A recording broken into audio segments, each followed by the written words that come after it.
अस्सलाम वालेकुम everyone, welcome back to our new video. देखें, दुनिया के अंदर इतनी बड़ी बड़ी सुपर पावर है, लेकिन सभी करेंसी छोड़कर डॉलर को ही क्यों ग्लोबल करेंसी बनाया गया? ऐसी क्या मजबूरी थी बाकी कंट्रीज की कि यूएस डॉलर को ही ग्लोबल कंट्री मजबूरन बनाना पड़ा? चाहे कितनी बड़ी सुपर पावर क्यों ना हो, रशिया ही क्यों ना हो, यूएस अगर सैंक्शंस लगा देता है तो रातों रात उस कंट्री की इकोनॉमी जमीन पर क्यों आके खड़ी हो जाती है? और खाली यूएस के सैंक्शंस की क्यों बात होती है? जो बाकी कंट्रीज हैं, नेपाल, श्रीलंका, साउथ अफ्रीका, बाकी कंट्रीज अगर सैंक्शन लगाए तो उसकी बात क्यों नहीं होती? उससे फर्क क्यों नहीं पड़ता? यूएसए जो डॉलर है इस तरह से वेपनाइज करके बाकी कंट्री को जो चेक में जो रखता है उसके पीछे असली रीजन क्या है, और ये सारी चीजें हम समझाएंगे आपको। यूएस डॉलर की जो इकोनॉमिक्स है जो पूरे वर्ल्ड के अंदर चल रही है उसको समझे बिना जियो पॉलिटिक्स के अंडरस्टैंडिंग आना बहुत ही मुश्किल है, लेकिन एक बार ये चीज समझ आ जाती है। सो सिर्फ दो कंट्री की ट्रेड देख के आप बता दो कि इनके रिलेशन कैसे हैं। तो इस वीडियो के अंदर सारी चीजें एकदम सिंपल लैंग्वेज में आज हम डिस्कस करेंगे। तो ये आज से हजारों साल पहले का टाइम था, और उस टाइम पर करेंसी जो थी वो नहीं होती थी। उस टाइम पर लोग बार्टर सिस्टम कर देते, मतलब अगर किसी के पास टमाटर है तो उसको चावल की जरूरत है, तो उसने जिसके पास चावल है उसको टमाटर देकर चावल ले लिया। इसी तरीके से अपनी जरूरत के हिसाब से लोग गुड्स और सर्विसेज एक्सचेंज करते थे उस टाइम पर। अब होता क्या है, ये जो तरीका ये लोग यूज कर रहे थे बार्टर सिस्टम वाला, इसमें छोटे अमाउंट के लेन देन करना तो ठीक था, लेकिन जब बड़े अमाउंट में डील करना होता था तो उनको मुश्किल पेश आती है। जो टमाटर है, चावल है, ये सारी चीजें ये कुछ टाइम के बाद खराब हो जाती है, तो लोगों के पास बड़े और लॉन्ग टर्म के लिए ट्रेड करने में बहुत ज्यादा मसला आता था। तो लेकिन इससे कुछ टाइम बाद लोगों ने इसका भी सॉल्यूशन निकाला। उन्होंने ऐसी चीज में डील करना शुरू किया जो खराब ना हो, जैसे कि valuable metals, gold, silver, copper, इसमें ट्रेड करना स्टार्ट किया। तो इसके बाद होने क्या लगा कि आप इसको संभाल के रख लो और जितना मर्जी टाइम तक के लिए रखो, ये खराब तो होगा नहीं। तो लोग इसको संभाल कर रखते थे और अपनी जरूरत के हिसाब से जिस चीज की जरूरत होती थी इसको देकर उसकी जगह वो चीज ले लिया करते थे। और इसमें मीडिया ने क्या किया, इसे गोल्ड, सिल्वर, इन सब के कॉइन बना दिए ताकि लोग आसानी से ट्रेड कर सकें। तो ये जो स्टेप लिया लीडिया ने, इसके बाद सोने चांदी के जो सिक्के होते थे ये चलन में आने लगे। अब यहाँ तक तो ठीक था, लेकिन इसमें भी कुछ मुश्किलात थी। जैसे जो लोग ट्रैवल करते थे और लॉन्ग रूट पर ट्रैवल करते थे और बहुत बड़ा ट्रेड करना होता, तो ये जो गोल्ड सिल्वर है काफी भारी होते थे, इनको मैनेज करना, रास्ते में चोरी से बचा के रखना और अच्छे से ट्रांसपोर्ट करना, इसमें इनको मुश्किलात पेश आती। तो टाइम के साथ साथ ये जो मुश्किल थी इसका भी लोगों ने सोल्यूशन निकालना शुरू किया। मान लो किसी को कराची से लाहौर जाना है गोल्ड लेके, तो उनके पास कोई लाहौर में व्यापारी है, वो लाहौर में जो व्यापारी है उसको ढूंढ लेते थे। वो कहते थे हमें इतना सारा सोना लेके ट्रैवल नहीं करना है, आप ही हमारा गोल्ड अपने पास रख लो। जब हम लोग पहुंच जाएंगे तो आप लाहौर में जो जानने वाले हैं उनको आप बोल देना, वो आपको वहां पर पहुंचने पर सेम अमाउंट का गोल्ड वहां पर दे देगा, आपका जो बनेगा वो आप ले लेना। तो ऐसे केस में क्या होता था, जो कराची के अंदर व्यापारी था वो सोना रख के एक पेपर पर मोहर और साइन करके आपको दे देता था। फिर आप वो पेपर लेके लाहौर पहुंचते थे, और लाहौर पहुंचने के बाद वो जो पेपर था जिस पर स्टैंप और साइन लगाकर उस व्यापारी ने आपको दिया था, वो आप लाहौर के व्यापारी को दिखाओ और वहां से सोना ले लो। रास्ते की जो गोल्ड की और सिल्वर की आपको टेंशन लेनी थी वो इससे खत्म हो जाती थी। आजकल का जो आपने हवाला का काम सुना होगा वो भी इसी पुराने सिस्टम पर बेस्ड है, और ये जो साइन और स्टैंप लग के पेपर मिलता था गोल्ड के बदले, आगे चलकर यही करेंसी बनता है। ये जो आज भी नोट पर लिखा हुआ देखते हो कि ये इतने रुपए हमें देने हैं, तो यही तो है। ये आपका एक क्वेश्चन हो सकता है कि आज की डेट में अगर 500 का नोट है तो उसको गोल्ड में तो कन्वर्ट कर नहीं सकते, खरीद सकते हैं जाके जो भी रेट चल रहा होगा, लेकिन वो कन्वर्टेबल तो नहीं है। तो देखिए आगे आपको सारी चीजें समझ में आ जाएंगी कैसा क्यों हुआ। तो देखो, उस पर्टिकुलर टाइम तक इस तरीके से लोग ट्रेड तो कर रहे थे, लेकिन ये जो पूरा सिस्टम था ये अनऑर्गेनाइज था। एक आदमी दूसरे आदमी पे ट्रस्ट करके ही काम कर रहा था बस। तो बहुत सारे लूप होल थे, आहिस्ता आहिस्ता इसको ऑर्गेनाइज करने की तरफ उनको देखना पड़ा। और सबसे पहले एयर 1154 में चाइना के अंदर एक आदमी था, वेन्यान नियांग। इसने चाइना के अथॉरिटी के साथ मिलकर एक ऑर्गेनाइज तरीके से इस पूरे सिस्टम को इम्प्लीमेंट किया। इसने क्या किया, इसने चाइना के अंदर इसी काम के लिए बैंक बना दिए। चाइना के अंदर लोग बैंक के अंदर जाते थे, अपना गोल्ड जमा कराते थे और उसके बदले एक बैंक नोट ले आते थे। और जब ये होने लगा तो जो लोग ट्रेड करते थे उनकी टेंशन दूर हो गई थी, उनको अब सोना ले लेकर घूमने की जरूरत नहीं थी। उनको पता था कि उनके पास बैंक का नोट है, जब भी वो चाहेंगे बैंक में जाकर सोना अपना ले लेंगे, उनको बस बैंक नोट के अंदर ट्रेड करना होता था। तो ये उस टाइम पर सही तरीके का ट्रेड था वो स्टार्ट हो गया था। वो नोट है जो उस टाइम पे यूज होता था। अब इसके बाद 13 सेंचुरी के करीब यूरोप से मार्को पोलो चाइना पहुंचते थे और वहां पे पूरा सिस्टम चल रहा था नोट वाला। इसको देखकर काफी इंप्रेस होते हैं, वापस यूरोप में आते हैं और यूरोप के अंदर एक पेपर वाला सिस्टम इंप्लीमेंट कर देते हैं। अब पूरे यूरोप के अंदर जो पेपर जिनको करेंसी बोला गया है इसमें ट्रेड करने लग जाते हैं। आहिस्ता आहिस्ता बाकी जगह भी पेपर करेंसी का यूज होने लगा। लोग अपना गोल्ड, सिल्वर ये सारा बैंक में रखकर टेंशन फ्री होके पेपर करेंसी के थ्रू ट्रेड करने लगे थे। और यूरोप जो था, यूरोप के अंदर जिन्होंने अपनी करेंसी को नाम दिया था पाउंड स्टर्लिंग, इसमें हर चीज प्री डिफाइन कर दी गई थी कि एक स्टर्लिंग है तो उसके बदले कितना गोल्ड मिलेगा। जैसे उस टाइम की बात करें तो एक स्टर्लिंग में करीब 7.3 ग्राम गोल्ड मिलता था। मतलब कि अगर आपकी जेब में 150 पाउंड स्टर्लिंग है तो करीब 1 केजी से ज्यादा आप सोना ले सकते हैं अपनी जेब में। और बिल्कुल टेंशन फ्री। ये एयर वाइज पूरा चार्ट है कि स्टर्लिंग किसी ईयर में कितना गोल्ड और सिल्वर देता था। तो इसी तरीके से बाकी जो कंट्रीज थी उन्होंने भी अपना सिस्टम अपनी कंट्री के अंदर बना रखा था। अब कंट्री के अंदर तो ट्रेड होता है, लेकिन जो कंट्रीज थी वो आपस में ट्रेड नहीं कर रही थी। तो इस चीज को इंटरनेशनली भी लाया गया। एक कंट्री जब दूसरी कंट्री से ट्रेड कर रही थी तो वहां पर भी ऐसी पेपर करेंसी का यूज किया गया। कंट्री अपने अपने नोट और करेंसी लेके इंटरनेशनल लेवल पर ट्रेड करने लगे। जैसे चाइना वाले अपना युआन देके यूरोप से सामान मंगा लेते थे, और यूरोप वाले अपना पाउंड दे के चाइना से सामान मंगा लेते, और किसी भी कंट्री को कोई टेंशन नहीं रहती थी, क्योंकि पेपर करेंसी में जो ट्रेड करते थे आपस में, एट द एंड इसके बदले उनको गोल्ड मिल जाता था। और ये जो ट्रेड का पूरा सिस्टम बना, इस चीज से इतनी ज्यादा आसानी हुई कि पूरे वर्ल्ड का ट्रेड बहुत तेजी से बढ़ गया। तो बेसिकली जो सारा जो ट्रेड हुआ था, नेशनल ट्रेड और इंटरनेशनल ट्रेड, वो हो गोल्ड में ही रहा था, लेकिन एक पीस ऑफ पेपर उसको रिफ्लेक्ट कर रहा था, जिसको करेंसी नाम दे दिया गया। लेकिन कोई भी कंट्री उतनी करेंसी प्रिंट कर सकती थी जितना उसके पास गोल्ड था, जिसको द गोल्ड स्टैंडर्ड बोला गया। तो कहने का मतलब यह है, अगर आपको कंट्री में ज्यादा चीजें बाहर से खरीद के लानी है तो आपके पास करेंसी होनी चाहिए, और करेंसी आप उतनी ही छाप सकते हो जितना आपके पास गोल्ड है। तो जिस कंट्री के पास ज्यादा गोल्ड, उस कंट्री के पास ज्यादा रिसोर्सेज। तो इसको अगर आप उल्टा भी कर लो तो जो कंट्री ज्यादा गोल्ड एंड रिसोर्सेज प्रोड्यूस करेगी उसके पास ज्यादा करेंसी आएगी, मतलब ज्यादा गोल्ड होगा उसके पास। अब इसके बाद 19वीं सेंचुरी के स्टार्टिंग में यूके जो था वो सबसे ज्यादा रिसोर्सेज प्रोड्यूस कर रहा था और दुनिया को अलग अलग चीजें बना बना कर भेज रहा था। उसके पास ज्यादा करेंसी यानी कि ज्यादा गोल्ड इकट्ठा हो गया था। यूके के जो गोल्ड के भंडार थे जो उनके पास बहुत बढ़ने लगे थे। यूके की जो करेंसी थी स्टर्लिंग, वो काफी कंट्रीज के कंपैरेटिवली ज्यादा बड़ी बनने लगी थी, और पूरे वर्ल्ड में सबसे ज्यादा पाउंड स्टर्लिंग घूमने लग रहा था। वो इसमें सबसे ज्यादा लोग सबसे ज्यादा ट्रेड करने लगे। जैसे आज की डेट में यूएस डॉलर है, उस टाइम पे पाउंड चलता था। पूरी दुनिया में जितना ज्यादा ट्रेड करते थे उसमें 60% ट्रेड जो था वो पाउंड स्टर्लिंग में होता था। अब कुछ कंट्रीज ने गोल्ड को संभाल कर रखने के बजाय पाउंड स्टर्लिंग जो था वो संभाल के रखने लगी, क्योंकि गोल्ड के कंपैरेटिवली जो पेपर करेंसी थी उसको संभाल कर रखना, उसको रिजर्व बनाना, उसमें ज्यादा आसानी होती थी। और इसके बाद ईयर स्टार्ट होता है 1930। ये वो टाइम था जब सारे जो उनके रूल्स थे वो चेंज होने लगते हैं और पिक्चर में आने लगता है यूएस डॉलर। और ये रीजन था इस पर्टिकुलर टाइम पे फर्स्ट वर्ल्ड वॉर स्टार्ट होना। जब ये वो टाइम था जब यूके की हालत बहुत ज्यादा खराब हो जाती है, लड़ाई और हथियार के चक्कर में 7.8 बिलियन पाउंड्स का डेट आ जाता है यूके के ऊपर। ये और ये कोई छोटा अमाउंट है था उस टाइम के अमाउंट, उस टाइम के से ये बहुत ज्यादा अमाउंट, जो कि पूरी जीडीपी थी उसका 25% इनके ऊपर कर्ज आ गया था। गोल्ड रिजर्व एकदम खत्म हो गए थे, और जहाँ पूरे वर्ल्ड में बाकी सारी कंट्रीज को रिसोर्सेज सप्लाई कर रहे थे, यहाँ पे उल्टा होने लग रहा था। उल्टा इनको कंट्रीज से इंपोर्ट करना पड़ रहा था। ये जो फर्स्ट वर्ल्ड वॉर थी इसमें यूएस शुरू में तो न्यूट्रल रहता था, चुपचाप रहता था। कंट्री जो लड़ रही थी उनको हथियार बना बना कर बेच रहा था, गोल्ड के रिजर्व बना रहा था। और बाद में भी जब यूएस इस वॉर में घुसता है तो उसने हथियार, फ्रूट, सब कुछ दे के बहुत सारे पैसे बनाए। इससे यूएस का बहुत ज्यादा फायदा हुआ। अब इस वॉर में यूएस पैसा तो बना रहा था, लेकिन इस टाइम पे भी यूएस उतना आगे नहीं था, क्योंकि यूएस के पास सेंट्रल बैंक वगैरह नहीं थे। ट्रेड जो यूएस करता था उस पर भी काफी रिस्ट्रिक्शन थे, लेकिन इस वॉर में इसने अपने गोल्ड रिजर्व जो थे उनको भरा और अपने कंट्री के अंदर सेंट्रल बैंक बनवाए। कई तरह के फेडरल रिजर्व एक्ट लेकर आया और अपने आप को पूरे वर्ल्ड की जो इकोनॉमी थी उसमें स्टैब्लिश कर दिया। लेकिन ये सिर्फ स्टार्टिंग थी उनकी, आने वाला टाइम और ज्यादा अच्छा था यूएस के लिए। अब इसके बाद सेकंड वर्ल्ड वॉर स्टार्ट होती है और इस वॉर में यूएस और हथियार बेचता है, और इसकी वजह से यूएस के पास पूरी दुनिया का ज्यादातर गोल्ड इकट्ठा हो गया था। ये आप ग्राफ देखिए उस टाइम का, पूरी दुनिया में जितना गोल्ड था उसका 70% यूएस के पास आ चुका था। 22,000 टन गोल्ड जो था वो यूएस के पास था, और इन सबका रीजन एक ही था कि इस पर्टिकुलर टाइम पर यूएस ने सबसे ज्यादा एक्सपोर्ट किया।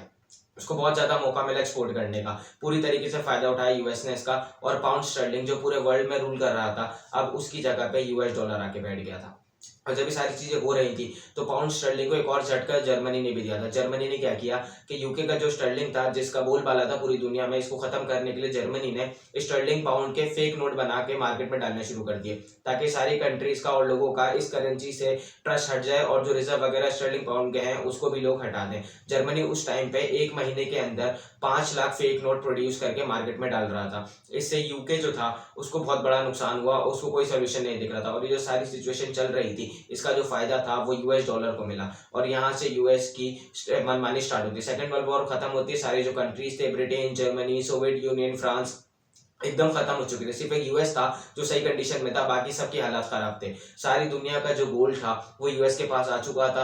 पूरे वर्ल्ड का जो ऑर्गेनाइजेशन सिस्टम था वो पूरी तरीके से कोलैप्स हो चुका था। यूएस के पास ज्यादा पैसा, ज्यादा गोल्ड जो था। लेकिन सेकंड वर्ल्ड वॉर के बाद यूरोपियन कंट्रीज थे और जो जापान था, इसके कुछ ज्यादा ही हालात खराब होती। इनको फूड ग्रेन्स और जो फ्लू था इसकी बहुत ज्यादा जरूरत थी, और बाकी कंट्रीज से इंपोर्ट करने की कोशिश कर रहे थे। अब इनके पास करेंसी तो थी नहीं, ना तो गोल्ड था, और यूएस को डर था कि बार्टर सिस्टम फिर से ना स्टार्ट हो जाए।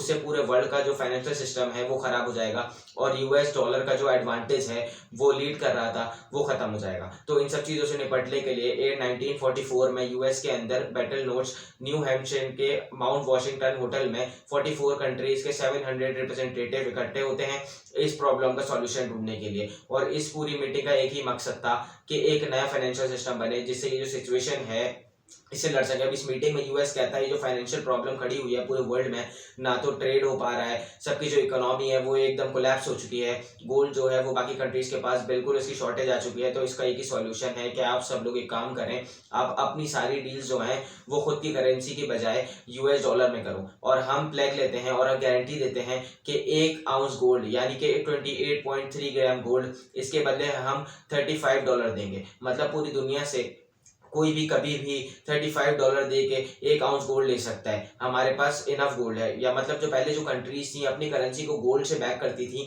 वो अब यूएस डॉलर से बैक करने लगेंगी और यूएस डॉलर जो है वो गोल्ड से बैक होगा। और दूसरी चीज़ इस मीटिंग में यूएस और पाकिस्तान बाकी सारी कंट्री ने मिलकर ये की कि वर्ल्ड बैंक और आईएमएफ इंटरनेशनल मॉनेटरी फंड ये बनाए और कहा कि जो कंट्री वॉर में बर्बाद हो चुके हैं वो अपने आप को दोबारा से खड़ा करें, उसके लिए आईएमएफ और वर्ल्ड बैंक लोन देंगे। लेकिन इसमें भी इन्होंने ये कहा कि लोन मिलेगा वो डॉलर में मिलेगा और जब वापस करना होगा तो वो भी डॉलर में वापस करना होगा। और यही नहीं, यूएस ने एक प्लान बनाया जिसको मार्शल प्लान कहा गया। इसमें यूएस ने क्या किया कि यूरोप की जो कंट्री थी इनको रिकंस्ट्रक्ट करने के लिए यूएस ने यूएस डॉलर में $13.3 बिलियन दिया। अगर आज की डेट में उसको कंपेयर करें तो करीब $173 बिलियन लोन दिया था इन्होंने।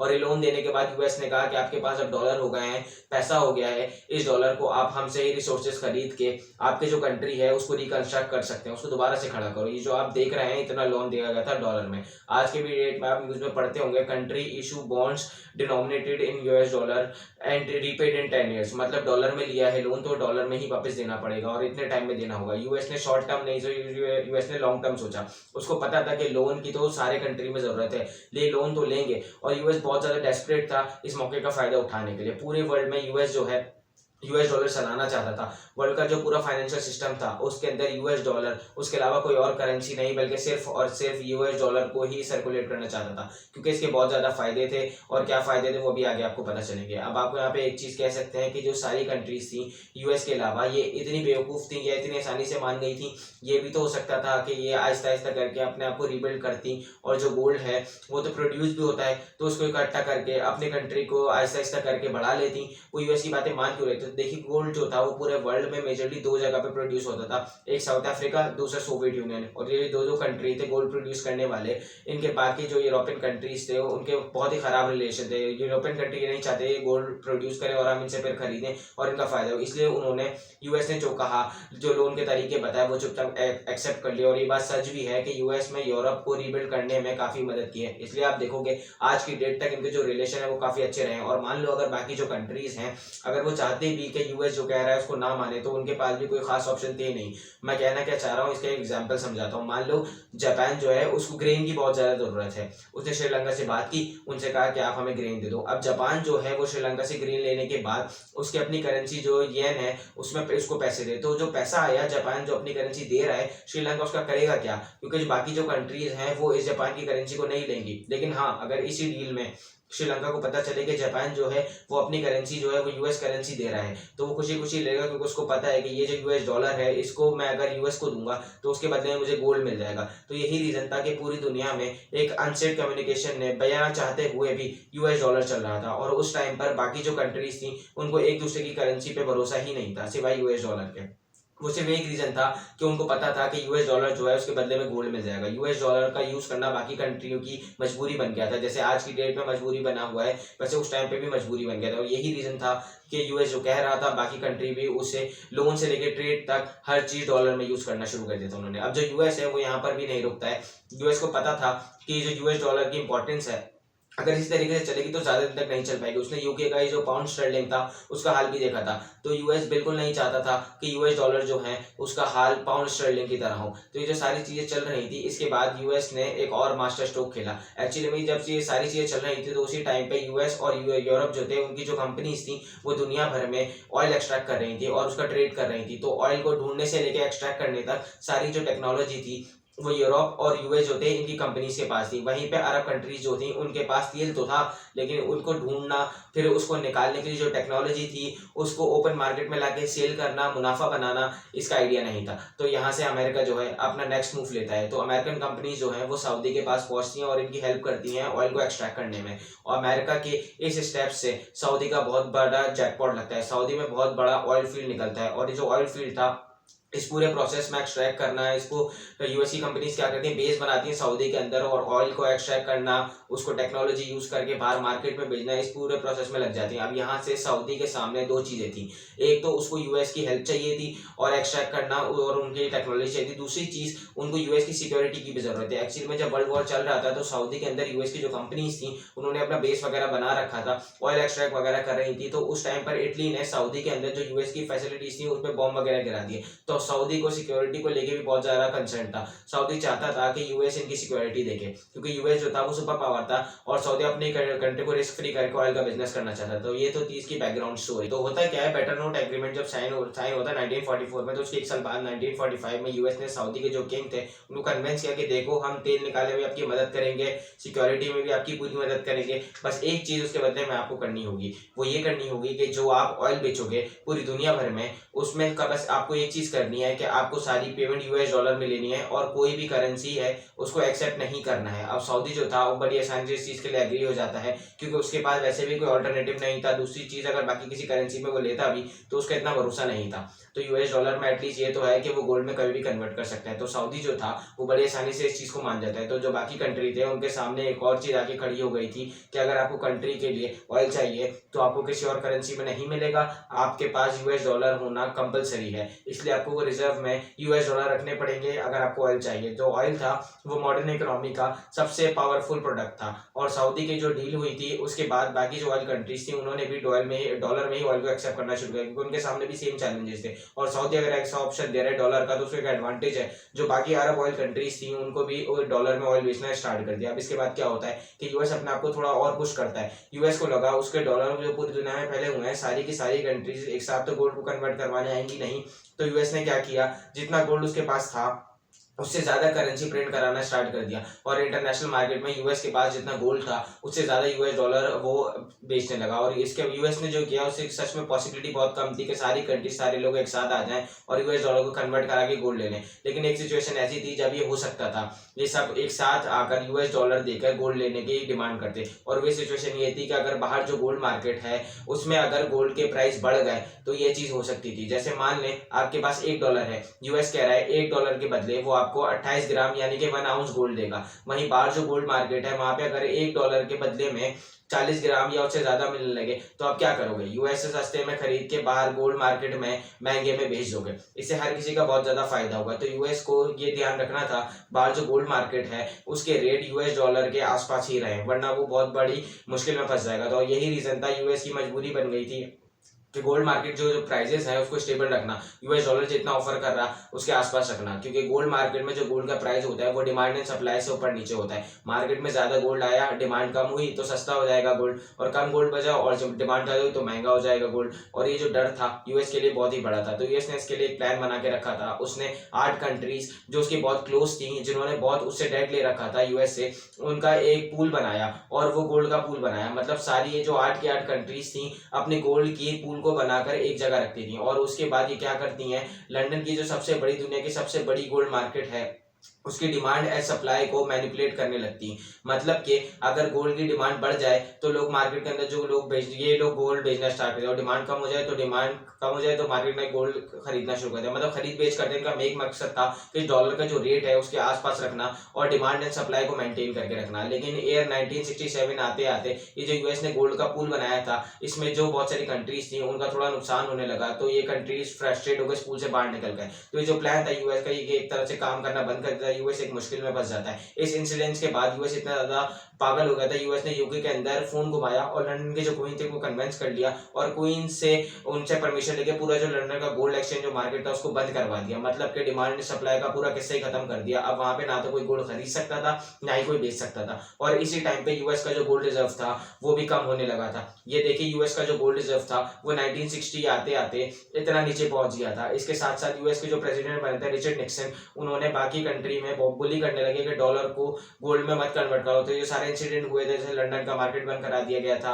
उसके बाद निक्सन जो थे वो थोड़ा सा प्रेशराइज कर रहे थे कि कन्वर्ट ना करो। ये जो चीज थी इनके ऊपर उल्टा बैकफायर कर गई और बाकी जो कंट्रीज थी वो इनसिक्योर हो गए और वो क्या करने लगे, डॉलर देकर गोल्ड लेने लगे उसके बदले में। तो ये सारी चीजें यूएस के लिए एक डिजास्टर की तरह निकल कर आई और जब ये सारी चीजें देखने लगी तो अगस्त 1597 को president Nixon executive order number 11615 release करते हैं और इंटरनेशनल स्पेकुलेशन को ब्लेम करते हुए कहते हैं कि यूएस डॉलर की जो गोल्ड में कन्वर्टेबिलिटी है, मतलब कि आज की डेट से डॉलर जो है उसके बदले गोल्ड नहीं मिलेगा। I have directed Secretary Connally to suspend temporarily the convertibility of the dollar into gold or other reserve assets. पूरी दुनिया शॉक्ड हो गई थी कि सारे जो ट्रेड थे वो डॉलर के अंदर हो रहे थे, जो डेट लिए गए थे वो डॉलर में रिटर्न करने होते थे, तो ऑयल डॉलर में आ रहा था, सबके रिजर्व डॉलर में थे और ये ऐसा बोला जाना दुनिया के लिए एक शॉक था। इसीलिए इस इंसिडेंट को निक्सन शॉक बोला जाता है। इस इंसिडेंट के बाद कंट्री को पता ही नहीं था कि करना क्या है। ये ऐसा समझ लीजिए जैसा किसी ने पूरी दुनिया को चेक साइन करने के बांट दिए हैं, चेक साइन करके किसी ने 10 लाख, किसी में 5 लाख ऐसे लिख लिख के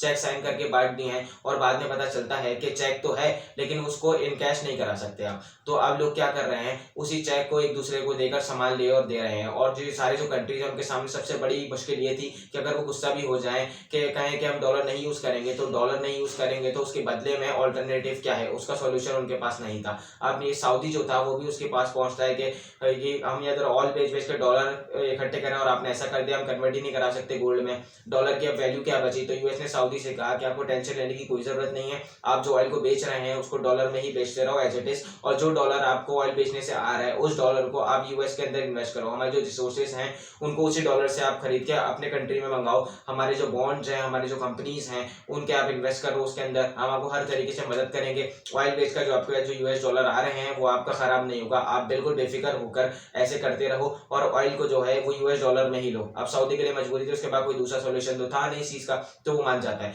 तो ऑयल बेचने से जो डॉलर आता है और जो सारा खर्चा निकाल के जो बचा हुआ डॉलर है जो ये कंट्रीज यूएस के अंदर इन्वेस्ट करती हैं उसको कहते हैं पेट्रोलम। आपने वर्ड जरूर सुना होगा न्यूज में। ये चीज यूएस के लिए बहुत बड़ी चीज थी। बाकी कंट्रीज में अगर ऑयल चाहिए तो यूएस डॉलर मेंटेन करना पड़ेगा और यूएस डॉलर जो है वो मार्केट के अंदर रेलिवेंट रहे, बाकी और कोई ऑल्टरनेटिव था नहीं। अभी जो डिसीजन लिया गया कि ऑयल को सिर्फ और सिर्फ यूएस डॉलर में ही बेचा जाएगा, कुछ अरब लीडर्स थे उन्होंने खुल के ये किया कि ऑयल को सिर्फ और सिर्फ डॉलर में जो बेचना है ये हम नहीं मानेंगे हम। और ऐसे जब जब केस आए हैं यूएस ने अपने मिलिट्री सुपर पावर होने का फायदा भी उठाया और उन आवाजों को अलग तरीके से बंद करा देगा। जैसे ईयर 2000 में इराक के प्रेसिडेंट सद्दाम हुसैन ने मना कर दिया था डॉलर का यूज करने से, उसकी जगह यूरो में ऑयल बेचना स्टार्ट कर दिया था। सद्दाम हुसैन ने United Nation oil for food programme के जितने भी ट्रांजेक्शन थे सारे के सारे यूरो में लेना स्टार्ट कर दिए। लगभग 3.3 बिलियन बैरल का जो ऑयल था उसके बदले में 26 बिलियन उन्होंने यूरोज इकट्ठा कर लिए थे। इसके चलते सद्दाम हुसैन को ओवरथ्रो हो गया और फांसी दी गई। इसके बाद लिबिया के गद्दाफी में डॉलर छोड़ के यूनिफाइड अफ्रीकन करेंसी बनाने का आइडिया इंपोज किया। ये भी और बहुत ग्लोबल मार्केट में बहुत इंपॉर्टेंट प्ले करता था। ये जो चीज थी यूएस डॉलर के लिए बहुत बड़ा चैलेंज मानी गई थी एक्सपर्ट्स के हिसाब से, लेकिन इनकी कंट्री में सिविल वॉर स्टार्ट कराई गई और गद्दाफी जो था उसको ओवरथ्रो कर दिया गया। अगर आपको याद हो दिसंबर 2015 में लैरी क्लिंटन के प्राइवेट सर्वर थे, उनके अंदर जो ईमेल थे वो लीक हो गए थे, उसमें एक ईमेल इससे रिलेटेड पकड़ा गया था जो कि उनके बहुत ही क्लोज एटॉमिनस सिडनी ने भेजा था। इसके में ऐसा लिखा था कि कैसे गद्दाफी यूएस डॉलर छोड़ के यूरो यूज करा। एक दफा पॉज करके इसको पढ़ लेना। ईरान उसके पास उस टाइम पे इसके पास 125 बैरल ऑयल थे, पूरी दुनिया का ऑलमोस्ट 10% ऑयल रिजर्व और second largest natural reserve Iran के पास थे। ईरान ने अपनी थर्ड डेवलपमेंट प्लान 2002-2005 में आईओबी यानी कि ईरानियन बॉयल ऑयल बोर्ड्स इसको सेटअप किया और इसमें यूरो का यूज करने को बोला गया। वो इसलिए बोला गया था क्योंकि इनका जो 45% ट्रेड था वो यूरोपियन कंट्री से हो रहा था, तो ईरान ने कहा हम यूरो में एक्सेप्ट करेंगे, इससे हमारा फायदा होगा। लेकिन आगे चल के ईरान का क्या हाल हुआ और अभी क्या सिचुएशन है आपको पता ही है। यूएस ने पूरे ईरान पे इतने सैंक्शंस लगाए हैं, ये प्लान भी उसी टाइम रुक गया। आगे चल के क्रिप्टो का जो हाल हुआ वो आपने देख ही लिया था। तो कहने का मतलब ये है कि अनसेफ कम्युनिकेशन में ये सबको पता था कि डॉलर के अगेंस्ट खड़े होने का मतलब है कि सीधे सीधे यूएस के अगेंस्ट खड़ा होना, एक सुपर पावर, एक न्यूक्लियर पावर के अगेंस्ट खड़ा होना। और यूएस ने यही सब एग्जाम्पल सेट किए थे और यही रीजन थे जिसकी वजह से कोई भी यूएस से पंगा लेने से 10 बार सोचता था। इसके साथ साथ एक चीज और थी, स्विफ्ट नेटवर्क, जिससे डॉलर को और एडवांटेज मिलता था। अभी स्विफ्ट नेटवर्क क्या था? तो देखिए जैसे अभी आप एक बैंक अकाउंट से दूसरे बैंक अकाउंट में पैसे ट्रांसफर करते हैं, तो ऐसा नहीं कि कोई आदमी गाड़ी में पैसा भर के दूसरी ब्रांच में वो पैसा दे दे जाता है। सिर्फ सिंपली एक डिजिट का फर्स्ट होता है, डिजिट इधर से होता है जिसका हम कहते हैं पैसा ट्रांसफर। और इसका सेटलमेंट के लिए हमें यूनिक कोड लगता है, जैसे आईएफएससी कोड और बाकी डिटेल्स चाहिए होती हैं। ऐसे जब इंटरनेशनल ट्रांजेक्शन किसी को करने होते हैं तो उसके लिए भी एक सिक्योर कम्युनिकेशन चैनल चाहिए, जिससे इंटरनेशनल बैंक्स को पता चल सके कि किस बैंक से किस बैंक में पैसे रिफ्लेक्ट करने हैं। तो पहले क्या होता था कि टेलेक्स यूज होता था, एक एनालॉग सिस्टम था, वो यूज होता था। मैनुअली बैंक के जो डिटेल्स थी वो भेजी जाती थी, इस अकाउंट से इस अकाउंट में पैसा ट्रांसफर करना है। लेकिन इसके बाद आता है स्विफ्ट नेटवर्क। ये सिंपली एक सिक्योर और ऑटोमेटेड मैसेजिंग सिस्टम है जो इंटरनेशनल बैंक्स को बताता है कि किस कंट्री की किस ब्रांच का बैंक कहाँ पे पैसा ट्रांसफर करना चाहता है। और जब स्विफ्ट सिक्योर तरीके से मैसेज पहुंचा देता है उसके बाद पैसा ट्रांसफर हो जाता है। एक एग्जांपल से समझाते हैं कि मैं कहना क्या चाह रहा हूँ। एक मान लें हमें पाकिस्तान से बैठे बैठे अपने दोस्त को जो सिंगापुर में उसको पैसे भेजने हैं, तो मैं पहले लोकल बैंक अपने एचबीएल में जाऊंगा, उसको स्विफ्ट कोड और बाकी डिटेल्स दूंगा, जिससे एचबीएल को पता चल जाएगा कि सिंगापुर में बैठे एक जो मेरा दोस्त है उसके अकाउंट में पैसा ट्रांसफर करना है। अब बैंक ऑफ इनका एचबीएल बैंक का उनका डायरेक्ट लिंक होगा तो वो डायरेक्ट भेज देंगे। अगर नहीं है तो जो कि मोस्ट ऑफ द केसेस में नहीं होता है, तो ऐसे केसेस में जरूरत पड़ती है करस्पॉन्डेंट बैंक की, जो कि यूएस में होता है। वो स्विफ्ट कोड और डिटेल्स लेते हैं और यूएस डॉलर में कन्वर्ट करके उस पूरी ट्रांजैक्शन को कंप्लीट कर देते हैं। अगर नहीं भी समझ आ रहा तो कोई मसले वाली बात नहीं है। स्विफ्ट नेटवर्क को आप ऐसा समझ लीजिए कि कोई भी कंट्री इस नेटवर्क से बाहर हो जाता है तो वो इंटरनेशनल ट्रांजैक्शन नहीं कर पाएगा, वो कोई लेन देन नहीं कर पाएगा, उसकी जो फॉरेन फंडिंग वगैरह है वो सब रुक जाएगी, इंपोर्ट एक्सपोर्ट पे असर पड़ेगा। यहाँ तक कि जो यूट्यूब्स हैं, जो लोग यूट्यूब से पैसा बनाते हैं, यूट्यूब का पैसा भी उन तक नहीं पहुंच पाएगा। स्विफ्ट बैंक से किसी कंट्री से निकाल देना ये एक तरीके से फाइनेंशियल न्यूक्लियर बॉम्ब गिराने जैसा है। और ये स्विफ्ट नेटवर्क है, इस स्विफ्ट नेटवर्क के सिस्टम में पूरा कंट्रोल इनडायरेक्टली यूएस का है। इसमें करीब 2400 शेयर होल्डर्स हैं और ये जो 2400 शेयर होल्डर्स हैं ये 25 बोर्ड ऑफ डायरेक्टर बनाते हैं, जिनपे ये जो कंट्री है इनके मेंबर्स रहते हैं। बेल्जियम, कनाडा, फ्रांस, जर्मनी, ये सारे मेंबर रहते हैं। लेकिन सारा का सारा कंट्रोल जो होता है वो एक अनसेट कम्युनिकेशन में यूएस का रहता है। तो यूएस अगर चाहता है तो इस पूरे सिस्टम से जब चाहे निकाल देता है किसी भी कंट्री को। जैसे रशिया को निकाल दिया था इन्होंने, इससे पहले ईरान को निकाल दिया था। इस वजह से बहुत बड़ा नुकसान हुआ था इन दोनों कंट्री का। इतनी ये बड़ी चीज है कि रातों रात किसी कंट्री को अगर लग गया तो रातों रात उसकी इकोनॉमी वहीं जमीन पर जाती है। यही सारे रीजन है कि यूएस जो है वो डॉलर को एक तरह से वेपनाइज कर चुका है। यूएस को डॉलर की वजह से बहुत बड़ा जियोपॉलिटिकल एडवांटेज मिलता है, जो उसके मिलिट्री पावर से भी ज्यादा बड़ा नुकसान करता है। जो कंट्री यूएस के हिसाब से नहीं चलते हैं, यूएस चाहे तो डॉलर की मदद से रातों रात उस कंट्री की इकोनॉमी को जमीन पे लाके खड़ा कर सकता है। एक्चुअली में यूएस क्या करता है, यूएस सैंक्शंस लगाता है। आपने न्यूज में भी कई बार सुना होगा कि उसने इस कंट्री पे सैंक्शन लगा दिया या इस पर्टिकुलर चीज पे सैंक्शन लगा दिया। यूएस दो तरीके से सैंक्शन लगाता है, एक प्राइमरी सैंक्शन, दूसरा सेकेंडरी सैंक्शन। प्राइमरी सैंक्शन में यूज क्या करता है, अपनी कंपनीज, इंस्टीट्यूट और जो उनके बाकी सिटीजन है उनसे वो पर्टिकुलर कंट्री के साथ बिजनेस करने के लिए साफ साफ मना कर देता है। तो यूएस की जो कंपनीज होती हैं वो उस कंट्रीज से पीछे हट जाती हैं, और यूएस की जो कंपनीज है जब ऐसा करती हैं तो उसके साथ साथ यूरोप की जो कंपनीज होती हैं वो भी पीछे हट जाती हैं। और इससे होता ही है कि उस पर्टिकुलर कंट्री का जो शेयर मार्केट है वो गिरता है, इन्वेस्टमेंट रुक जाती है। नुकसान के चक्कर में सैंक्शन लगे हुए कंट्री को कोई भी इन्वेस्ट नहीं करता है। यूएस और यूरोप की जो कंपनीज हैं पूरे वर्ल्ड के अंदर इनका बहुत बड़ा इन्फ्लुएंस है। जब ये किसी कंट्री से पीछे हटती हैं तो इनको देख के बाकी जो कंट्रीज हैं और उनकी जो कंपनीज होती है वो भी इन्वेस्ट करने से भागती हैं, क्योंकि यूएस जब सैंक्शन लगाता है तो पता नहीं बात कहां पे जाके कोई बड़ी बात नहीं आगे चल के स्विफ्ट बैंक भी लग जाए। दूसरा यूएस क्या करता है, सेकेंडरी सैंक्शन लगा देता है। जिस कंट्री के ऊपर सैंक्शन लगा हुआ है उस कंट्री से जो ट्रेड करेगा उस पर भी सैंक्शन लगता है, इसको सेकेंडरी सैंक्शन कहते हैं। जो कंट्री है जिसके पास सेकेंडरी सैंक्शन लगा हुआ है वो पूरे इंटरनेशनल ट्रेड से आइसोलेट हो जाती है, उसकी फंडिंग रुक जाती है। जैसे ईरान के ऊपर इन्होंने सेकेंडरी सैंक्शन लगाया ईरान के ऊपर, बहुत सी कंट्रीज को फायदा था ईरान से तेल लेने में, लेकिन फायदा होने के बाद भी बहुत सी कंट्रीज ईरान से तेल नहीं खरीद पाई। जबकि आगे चल के ईरान ने और सस्ते करके जो मार्केट में तेल के प्राइसेस थे उससे सस्ते में दे रहा था, लेकिन उसके बाद भी बहुत सी कंट्रीज नहीं ले पाई। तो बेसिकली अगर आप देखा जाए लड़ाई और यूएस और ईरान के सैंक्शन जो लगे थे वो ईरान पे लगे थे, लेकिन उसका नुकसान उन कंट्रीज को भी झेलना पड़ता है जिनका इस पूरे कॉन्फ्लिक्ट से कोई मतलब ही नहीं होता है, और बिना कुछ गलत किए हुए उन कंट्रीज में भी इन्फ्लेशन बढ़ जाती है, ऑयल के प्राइसेस बढ़ जाते हैं। और ये जो एडवांटेज है सिर्फ और सिर्फ यूएस को ही मिलता है। अगर बहुत सी कंट्रीज चाहे तो वो सैंक्शन लगा सकती है, अनाउंस कर दे कि हमने फला कंट्री पे सैंक्शन लगा दिए, लेकिन ग्लोबल मार्केट में रुपीस की जो डिपेंडेंसी है वो कोई ऐसी खास नहीं है, ना ही दूसरे के पास ऐसा कोई स्विफ्ट सिस्टम है। इसीलिए इम्पैक्ट जो होता है वो यूएस के जो सैंक्शंस होते हैं उसका सबसे ज्यादा होता है।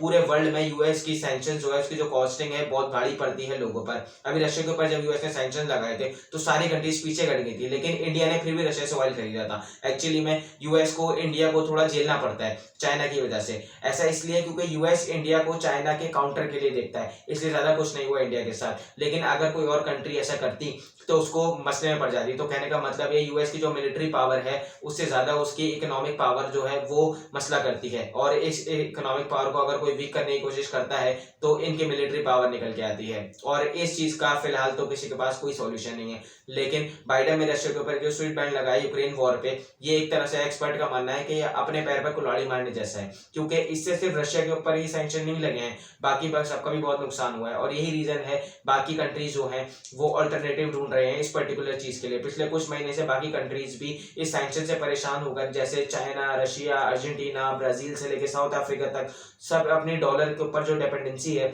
वो कम करने की कोशिश कर रहे हैं। पूरी तरीके से छोड़ना तो अभी पॉसिबल नहीं है, लेकिन कम करने की कोशिश कर रहे हैं। और न्यूज में इसको नाम दिया गया है डी डॉलराइजेशन। चाइना ने अपने यूएस के जो बॉन्ड्स है उनको कम कर दिया है, उनको बेच दिया है। अभी फिलहाल इराक जो एक बहुत बड़ा ऑयल सप्लायर है उसने कहा हम युआन में ऑयल बेचेंगे। शंघाई कॉर्पोरेशन ऑर्गेनाइजेशन का भी स्टेटमेंट है कि लोकल करेंसी में ट्रेड बनाएंगे। सऊदी और चाइना ने अपनी पहली ट्रांजेक्शन युआन में की, जिसकी वजह से यूएस काफी परेशान हुआ। बैक टू बैक मीटिंग भी हुई यूएस और सऊदी में। रशिया ने भी अनाउंस किया कि वो ऑयल से आए हुए पैसे को युआन करेंसी में रिजर्व करके रखेगा। इंडिया यूएई, इंडिया भी इन्होंने भी ये किया कि हम अपनी करेंसी में ट्रेड करेंगे, लेकिन एक्सपर्ट्स का मानना है कि यूएस को इस तरीके से बाहर करना पॉसिबल नहीं है। ऐसे हर 10-15 साल में जब सारी कंट्रीज जोश में आती हैं तो करती हैं, लेकिन कुछ हो नहीं पाता। प्रैक्टिकली अगर देखा जाए तो एक युआन, दूसरा है ब्रिक्स शेयर्ड करेंसी, ये दोनों हैं जो डॉलर को ऑल्टरनेटिव बन करके निकल सकती है, उसको कंपटीशन दे सकती है। लेकिन ब्राजील, रशिया, चाइना वगैरह और साउथ अफ्रीका, इनके उन्होंने मिलकर ब्रिक्स बनाया है। और भी चीजें देखने को मिलेंगी आपको आगे। तो इसमें इन्होंने ये कहा है कि ब्रिक्स के जो कंट्री है उनकी जो करेंसी है उन सबको मिलाकर ये एक डॉलर का ऑल्टरनेटिव बनाएंगे। जैसे अभी क्या होता है आईएमएफ के अंदर एसडीआर होता है, जिसमें ये होता है कि जो करेंसीज हैं उनकी वेटेज होती है, पॉइंट्स होते हैं। जैसे यूएस डॉलर का जो वेटेज है वो 43 है। इंपोर्ट, एक्सपोर्ट और ट्रेड पावर और बहुत सारी चीजें देखकर ये पॉइंट मिलते हैं। ऐसी ब्रिक्स कंट्रीज कह रही हैं कि वो सारे कंट्रीज की करेंसी मिला के इसी वेटेज सिस्टम की तरह एक करेंसी बनाएंगे जिसका नाम रखेंगे ब्रिक्स करेंसी, और बीटा का उसका सिंबल होगा। अब ऐसा हो पाएगा या नहीं हो पाएगा ये तो टाइम बताएगा, लेकिन फिलहाल के लिए यूएस डॉलर जो है उस पर हमारी डिपेंडेंसी जो है वो बनी हुई है। तो ये था हमारा आज का टॉपिक। अगर आपको हमारी वीडियो पसंद आए तो हमारी वीडियो को लाइक कीजिए, शेयर करें, बेल आइकन को प्रेस कर दें। अगर सब्सक्राइब नहीं किया तो सब्सक्राइब कर दें। मिलते हैं नेक्स्ट वीडियो में। अल्लाह हाफिज।